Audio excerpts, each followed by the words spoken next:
નમસ્કાર વિદ્યાર્થી મિત્રો, નવા વર્ષની હાર્દિક શુભકામનાઓ। ચેપ્ટર નંબર 5માં વાયુના બે નિયમો આપણે ભણી ચૂક્યા છે। તો બીજો નિયમ જે ચાર્લ્સનો નિયમ છે એના દાખલા પૂછ્યા। તો અહીંયા આપણને એક ઉદાહરણ આપ્યું છે।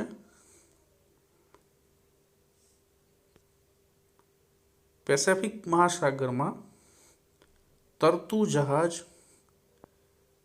જ્યાં તાપમાન 23.4 સેલ્સિયસ છે ત્યાં એક બલૂન 2 લિટર વાયુથી ભરેલ છે। આ જહાજ જ્યારે હિન્દ મહાસાગરમાં પહોંચે છે જ્યાં તાપમાન 26.1 સેલ્સિયસ છે ત્યારે તેનું કદ કેટલું હશે? તો અહીંયા આપણને બે અલગ અલગ તાપમાન આપ્યા છે કે 23.4 સેલ્સિયસથી 26.1 સેલ્સિયસ, એટલે કે તાપમાનમાં વધારો થયો। તાપમાન વધે તો કદ વધે, આવું આપણે ચાર્લ્સનો નિયમ ભણી ચૂક્યા છે। તો આગળ જોઈ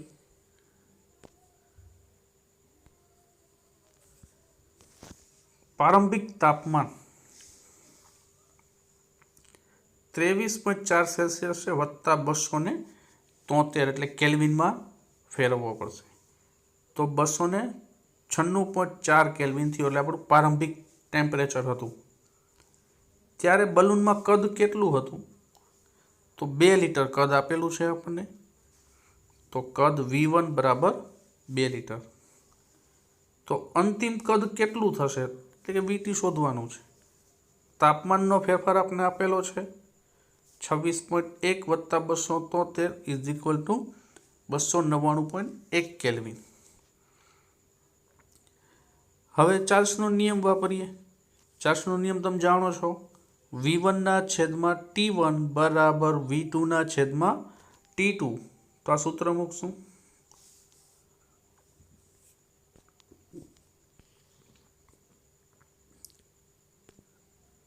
હવે સાદુરૂપ જ આપવાનું છે। V2 ને સૂત્રનો કરતા બનાવી તો T2 ભાગાકારમાં છે, બરાબરની સામે જાય તો ગુણાકારમાં, એટલે કે V1 ના છેદમાં T1 ગુણ્યા T2। તો V1 ની કિંમત 2 લિટર, T2 ની કિંમત 299.1 કેલ્વિન અને 296.4 થી ભાગ્યું તો આપણને જવાબ મળ્યો 2.018 લિટર। તો કેટલો કદમાં વધારો થયો? હતો કેટલું કદ? 2 લિટર, થયું કેટલું? 2.018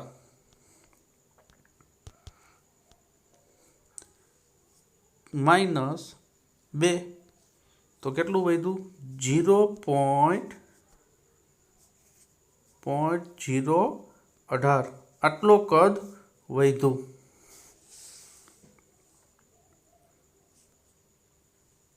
તો અહીંયા ટેમ્પરેચર વધે તો કદ વધે, તો આટલું કદ વધ્યું, એટલે આપણું ખાલી V2 જ શોધવાનો કીધો હતો, કેટલો કદમાં વધારો છે એ શોધવાનું નથી કીધું, આ તો આપણે વધારાનું છે। અંતિમ કદ એટલે કે V2 કેટલું મળ્યું? તો કે 2.018 લિટર।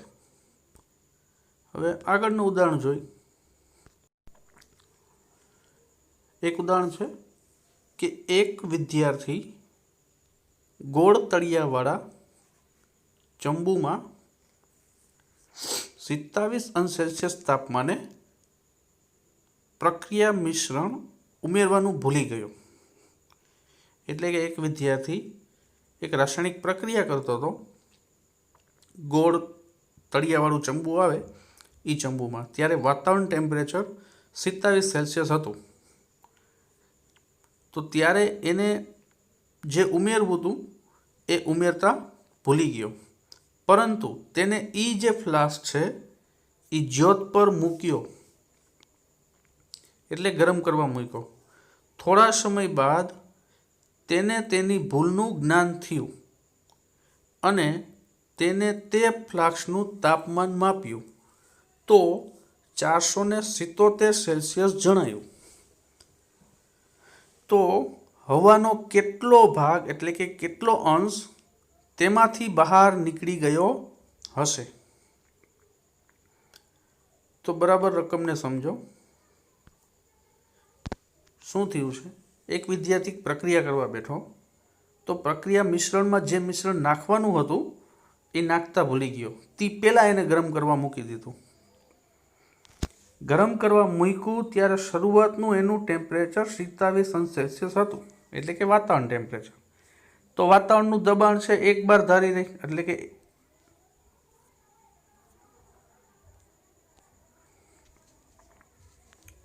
જે નોર્મલ દબાણ હોય એ દબાણે હતું. હવે ગરમ કર્યું પણ અમુક સમય બાદ એને યાદ આવ્યું કે હું આ ઉમેરતા ભૂલી ગયો. તો એને ત્યારે ટેમ્પરેચર માગ્યું કે ફ્લાસ્કનું ટેમ્પરેચર કેટલું છે. તો ત્યારે એને ટેમ્પરેચર 477 સેલ્સિયસ થઈ ગયું. તો સ્વાભાવિક છે કે એને જે મિશ્રણ રાખ્યું એમાંથી ગેસ થઈ ગયો હોય તો અમુક વાયુ બહાર નીકળી ગયો હોય. તો એ બહાર વાયુનો કેટલો ભાગ છે કે જે બહાર નીકળી ગયો હશે એ શોધવાનું છે. તો આગળ જોઈ તો પાત્ર જે છે એને પાત્ર છે, પાત્રમાં કોઈ બદલાવ નથી. દબાણ જે છે એ જ દબાણ છે, દબાણમાં કોઈ ફેરફાર નથી, પણ તાપમાન બદલે છે. અહીંયા પ્રારંભિક ટેમ્પરેચર કેટલું છે? 47 સેલ્સિયસ. એને કેલ્વિનમાં ફેરવી તો 300 કેલ્વિન થયું. પ્રારંભિક કદ કેટલું? તો કદ તો આપણે જાણતા નથી, એટલે વી કદ. આખું જે પાત્ર છે એનું કદ આપણે કેટલું કીધું? 20 ડેસીમીટર ઘન કદ છે. તો અંતિમ તાપમાન કેટલું? તો 477 થયું વત્તા 273 એટલે કે 750. તો 750 કેલ્વિન અંતિમ તાપમાન છે. તો અંતિમ કદ કેટલું? તો ધારી લીધું V2 કદ છે. હવે ચાર્લ્સનો નિયમ વાપરીએ. તો ચાર્લ્સના નિયમ પ્રમાણે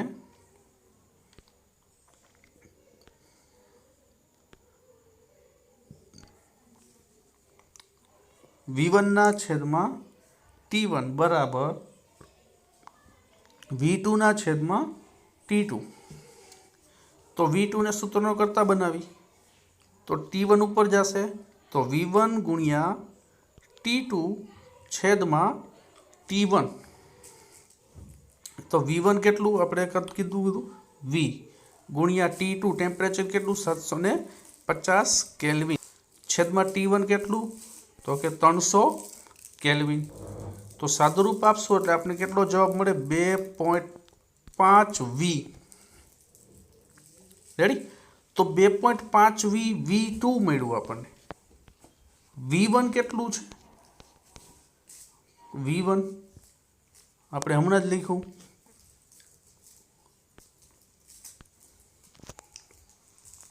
V1 બરાબર V ધાર્યું હતું. V2 કેટલું થયું? તો કે 2.5 V. તો ફેરફાર કેટલો થયો? તો બાદ કરીએ એટલે કે કેટલો ભાગ બહાર જતો રહ્યો?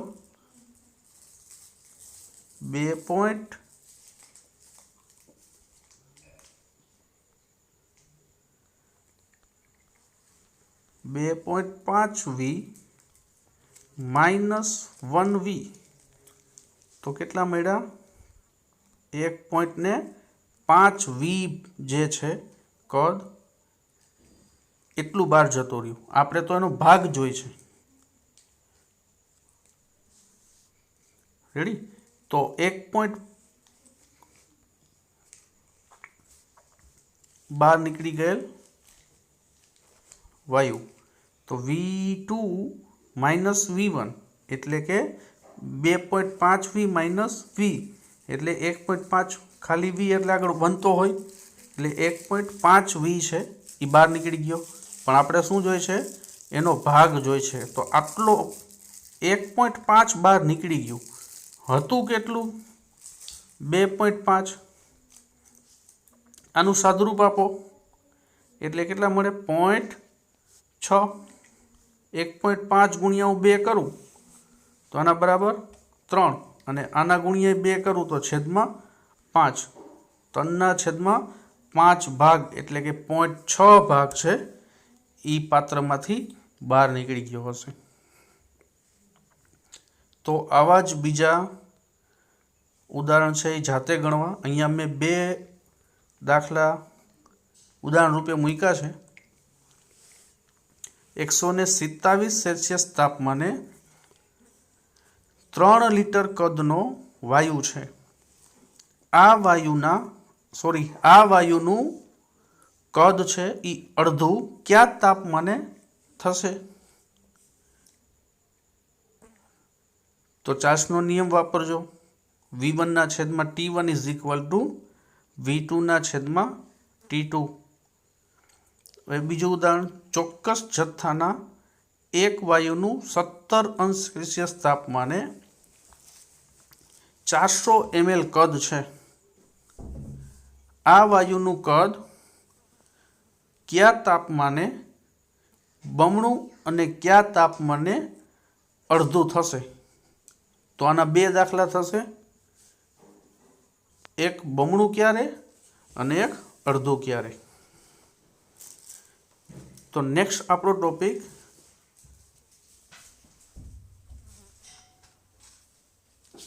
આગળનો વાયુનો ત્રીજો નિયમ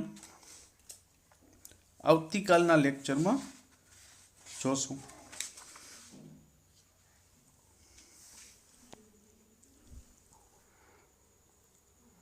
હરિઓમ અસ્તુ।